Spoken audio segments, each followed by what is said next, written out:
Shalom, and welcome back to day 60 of reading the Bible in 52 weeks.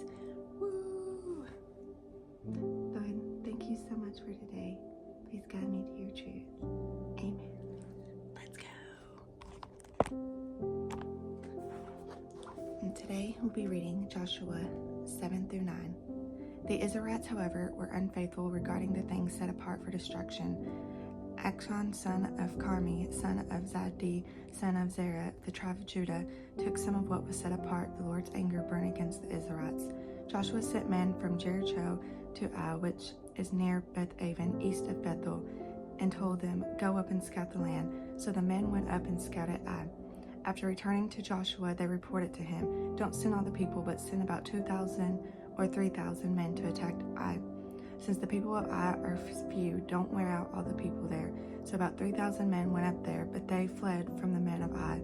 The men of Ai struck down about 36 of them and chased them from outside the city gate to the quarries, striking them down at the descent. As a result, the people lost heart.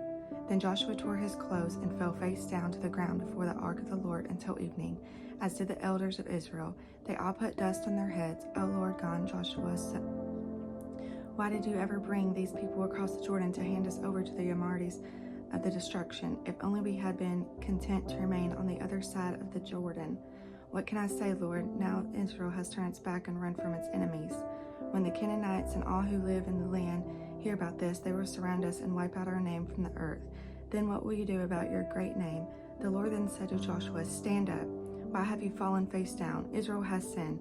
They have violated my covenant that I appointed to them. They have taken some of what was set apart. They have stolen, deceived, and put those things with their own belongings. This is why the Israelites cannot stand against their enemies. They will turn their backs and run from their enemies, because they have been set apart for destruction. I will no longer be with you unless you remove them from what you set apart. Go and consecrate my people. Tell them to consecrate themselves for tomorrow, for this is what the Lord, the God of Israel, says. There are things that are set apart among you, Israel. You will not be able to stand against your enemies until you remove what is set apart. In the morning, present yourselves tribe by tribe. The tribe the Lord selects is to come forward, clan by clan. The clan the Lord selects is to come forward, family by family. The family the Lord selects is to come forward by man. The one who is caught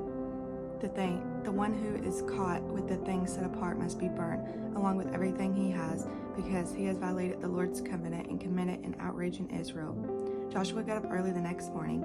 He had Israel come forward tribe by tribe, and the tribe of Judah has selected. He had the clans of Judah come forward, and the Zerahite clan was selected. He had the Zerahite clan come forward by heads of family, and Zabdi was selected. He then had Zabdi's family come forward man by man, and Achan, son of Carmi, son of Zabdi, son of Zerah, the tribe of Judah, was selected. So Joshua said to Achan, "My son, give glory to the Lord, the God of Israel, and make a confession to him. I urge you, tell me what you have done. Don't hide anything from me." Achan replied to Joshua, "It is true, I have sinned against the Lord, the God of Israel. This is what I did.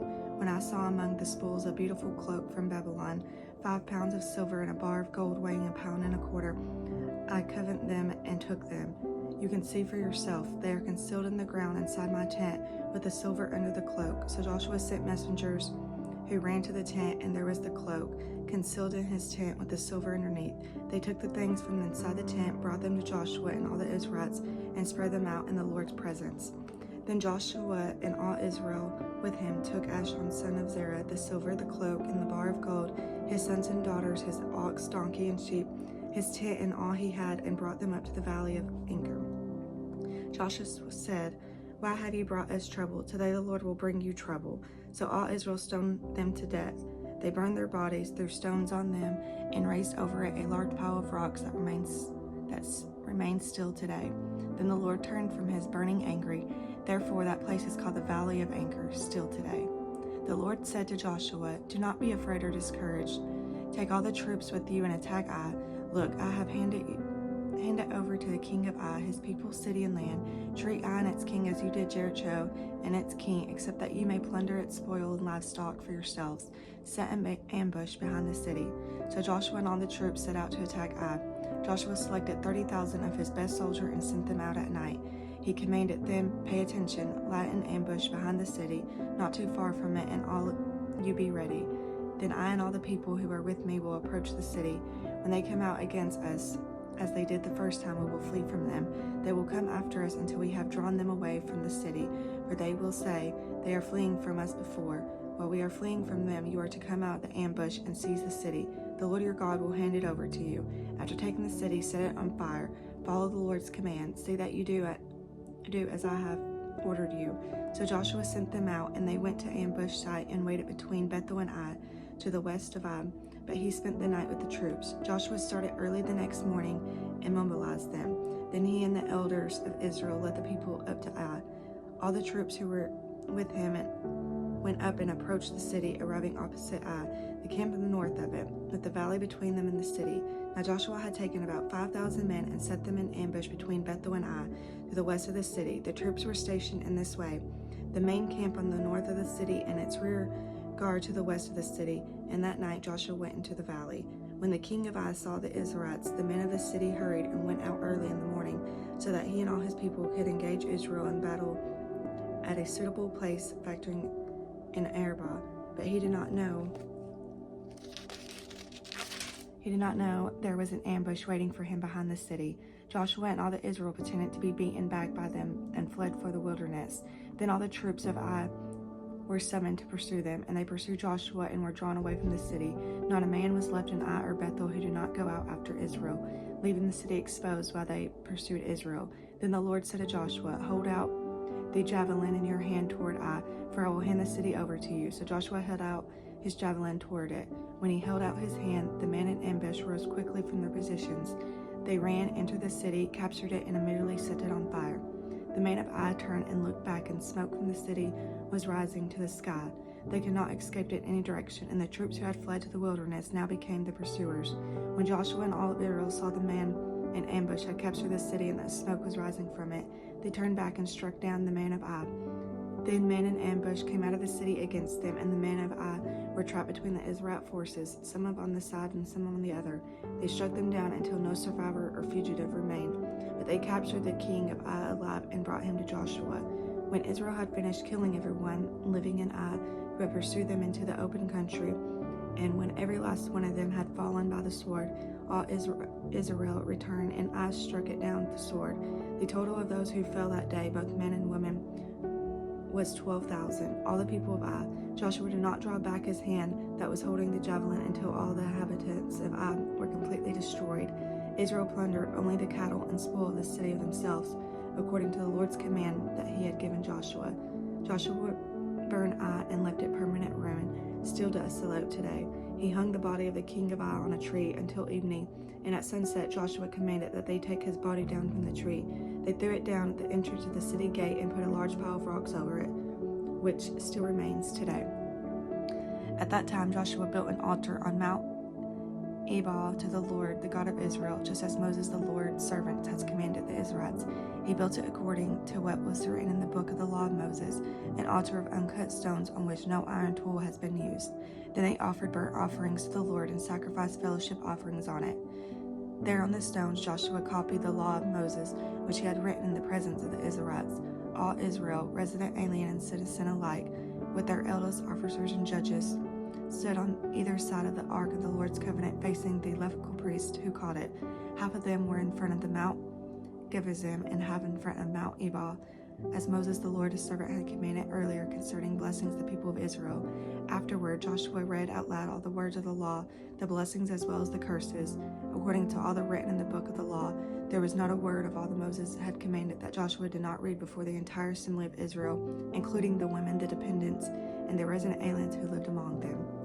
When all the kings heard about Jericho and Ai, those who were west in the Jordan, the hill country, and the Judean foothills, and all along the coast of the Mediterranean Sea toward Lebanon, the Hethalites, Amorites, Canaanites, Perizzites, Hivites, and Jebusites, they formed a unified alliance to fight against Joshua and Israel.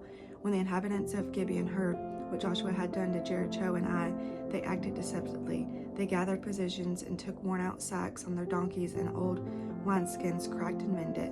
They were old, patched sandals on their feet, and threadbare clothing on their bodies. Their entire provision of bread was dry and crumbly. They went to Joshua in the camp of Gilead and said to him and the men of Israel, "We have come from the distant land. Please make a treaty with us." The men of Israel replied to the Hivites, "Perhaps you live among us. How can we make a treaty with you?" They said to Joshua, "We are your servants." Then Joshua asked them, "Who are you and where do you come from?" They replied to him, "Your servants have come from a faraway land because of the reputation of the Lord your God, for we have heard his fame and all he did in Egypt, and all that he did to the two Amorite kings beyond the Jordan, King Sihon and Heshbon, the king of Bashban, and the king of who was in Asheroth. So our elders and all the inhabitants of our land told us, 'Take positions with you in your journey. Go meet them and say, "We are your servants. Please make a treaty with us." This bread of ours was warm when we took it from our houses of food of the day we left to come to you. But see, it is now dry and crumbly. These wineskins are new, and then we filled them, but see, they are cracked. And these clothes and sandals of ours were worn out from extremely long journey." Then the men of Israel took some of their positions, but did not seek the Lord's decision. So Joshua established peace with them and made a treaty to let them live, and the leaders of the community swore an oath to them. 3 days after making the treaty with them, they heard that the Gibeonites were their neighbors living among them. So the Israelites set out and reached Gibeonite cities the 3rd day. Now their cities were Gibeon, Shipporah, Beerah, and Kiriath-Jearim, but the Israelites did not attack them because the leaders of the community had sworn an oath to them by the Lord, the God of Israel. Then the whole community grumbled against the leaders. All the leaders answered them, "We have sworn an oath by them, the Lord, the God of Israel, and now we cannot touch them. This is how we will treat them. We will let them live so that no wrath will fall on us because of the oath we swore to them." They also said, "Let them live." See, the Gibeonites became woodcutters and water carriers for the whole community, as the leaders had promised them. Joshua summoned the Gibeonites and said to them, "Why did you deceive us by telling you live far away from us, when in fact you live among us? Therefore you are cursed, and will always be slaves, woodcutters, and water carriers for the house of God." The Gibeonites answered him, "It was clearly communicated to your servants that the Lord your God has commanded his servant Moses to give you all the land to destroy and all the inhabitants of the land before you. We greatly feared our lives because of you, and that is why we did this. Now we are in your hands. Do whatever you think is right." This is what Joshua did to them. He rescued them from the Israelites, and they did not kill them. On that day he made the woodcutters and water carriers, and they are today for the community of the Lord's altar at the place he would choose. Okay, guys, I will see y'all tomorrow for day 61. May you have